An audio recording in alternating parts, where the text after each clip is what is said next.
মেল আজি আমি সংবাদ মেল কৰিব বিচাৰিছোঁ যে 2020 চনৰ পৰা NC আঙাৰকাটা আমাৰ বিদ্যালয় এখন আছে তাৰে কাষত অজিত বিশ্বাস নামৰ ব্যক্তিজনে মুকলিভাৱে ধাপা খুলি আছে 2020 চনৰ পৰা 2020 চনত ৰাইজৰ লগত তৰ্ক বিতৰ্ক হৈ দৰংগা আউটপোষ্টত এখন এগ্ৰিমেণ্ট কৰা হয়। এই তাৰ এগ্ৰিমেণ্টৰ কপি ইয়াতে দীপক সৰকাৰ, কানাই ৰয়, ৰাজু ওৰাং, ভৰত মণ্ডল তেখেতে চাৰিজনক মাৰিবলৈ এটেক কৰে।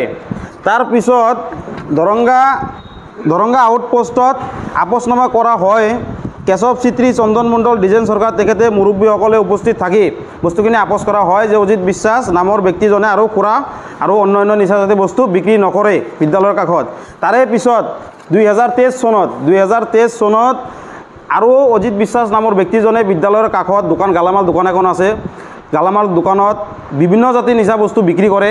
খুৰা, পাণ, চিকৰ, বিড়ি এইগিলা ইত্যাদি বস্তু আৰু ষ্টুডেণ্টবিলাকক দি থাকে।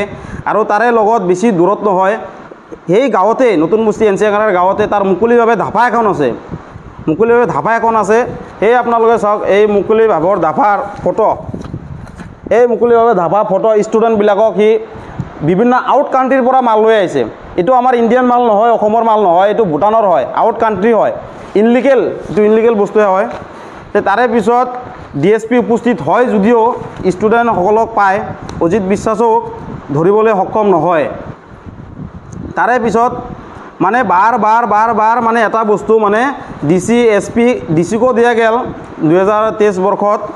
স্কুল কমিটি SMC কমিটি আৰু ৰাইজৰ ফালৰ পৰা এপ্লিকেশ্যন দিয়া হয় যে বিদ্যালয়ৰ কাষত যিখন গালামাল দোকান আছে সেই দোকান মানে আঁতৰৰ বাবে এটা DC অফিচত আবেদন কৰা হয়। তাতে মানে গালামাল দোকানত খুৰা বিভিন্ন নিচাজাতীয় বস্তু মানে বিক্ৰী কৰা হয়। সেই বস্তুগিলা মানে যেতিয়া DC অফিচত আমি জনোৱা হয়, যদিও DC মানে পুলিচ ষ্টাফ পঠায়, আপোনাৰ তামোলপুৰৰ আবগাৰী বিভাগৰ SI এজন গৈছিল আৰু লগতে SSB কেপ্টেইন এখন গৈছিল, ষ্টাফ গৈছিল। যাৱাৰ পিছত তেখেতৰ মানে দোকানত আৰু ঘৰত মাল নাপায়। যেতিয়া যায় মানে মাল নাপায়। আজি একবাৰ নহয়, 2-3বাৰ DSP এজন মানুহে যেতিয়া গেছে মাল পাইছে, তথাপি একশ্যন নলয়। পুলিচে যায়, তাৰপিছতো গ'লে আৰ্মি গ'লে মানে বস্তুগিলা নাপায়, মানে মালগিলা নাপায়। সেই পুলিচৰ লগত মানে ৰহস্যজনক কি হৈ আছে আমি বস্তুটো বুজিব পৰা নাই।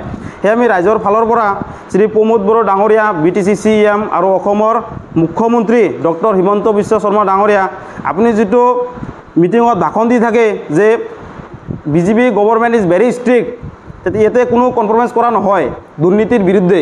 এই বস্তুখিনি আমি দেখা পাই আছোঁ। আজি 2020 চনৰ পৰা যিটো দুৰ্নীতি কৰি আছে অজিত বিশ্বাস নামৰ ব্যক্তিজনে, এই বস্তুটো অজিত বিশ্বাসক মানে অতি সোনকালে যিটো মুকলি ধাপা আছে আৰু বিদ্যালয়ৰ লগত যিটো গালামাল দোকান আছে আঁতৰাৰ বাবে আমি ৰাইজৰ ফালৰ পৰা আমি কঠোৰ আহ্বান জনাইছোঁ BTC শ্ৰী প্ৰমোদ বড়ো ডাঙৰীয়া আৰু লগতে অসমৰ মুখ্যমন্ত্ৰী ডক্টৰ হিমন্ত বিশ্ব শৰ্মা ডাঙৰীয়া, আপোনাৰ লগত অতি সোনকালে এই বস্তুখিনি জানে বন্ধ হয়, নহ'লে আমাৰ গাঁৱৰ বিভিন্ন ল'ৰা ছোৱালী মানে বস্তু বেয়া হৈ আছে, মাল খাই আছে, বিড়ি খাই আছে, চিকৰ খাই আছে। স্কুলৰ আপোনালোকে চেকিঙত গ'লে চাব, স্কুলৰ দৰ্জাবিলাক নাই, ভাঙি যায়, বেৰাবিলাক নাই, ভাঙি যায়। তাতে ভিতৰত মদৰ গ্লাছ থাকে, কিবা কিবি থাকে, ইত্যাদি বস্তু থাকে। সেই বস্তুগিলা মানে চকীদাৰে কিমান চাফা কৰিব?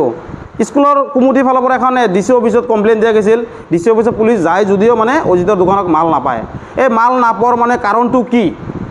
এতিয়া কি ৰহস্যজনক হৈ আছে? এই বস্তুটো মানে অতি সোনকালে মালৰ যিটো অত্যাচাৰ চলি আছে নতুন বস্তি, আমাৰ NC আঙাৰকাটা নতুন বস্তি বিদ্যালয়ৰ কাষত তেখেতৰ ধাপা আছে, দোকান আছে। এই বস্তুটো শ্ৰী প্ৰমোদ বড়ো ডাঙৰীয়া আৰু অসমৰ মুখ্যমন্ত্ৰী হিমন্ত বিশ্ব শৰ্মা ডাঙৰীয়া আপোনাৰ লগত আহ্বান জনাওঁ যে এই বস্তুটো অতি সোনকালে বন্ধ কৰক।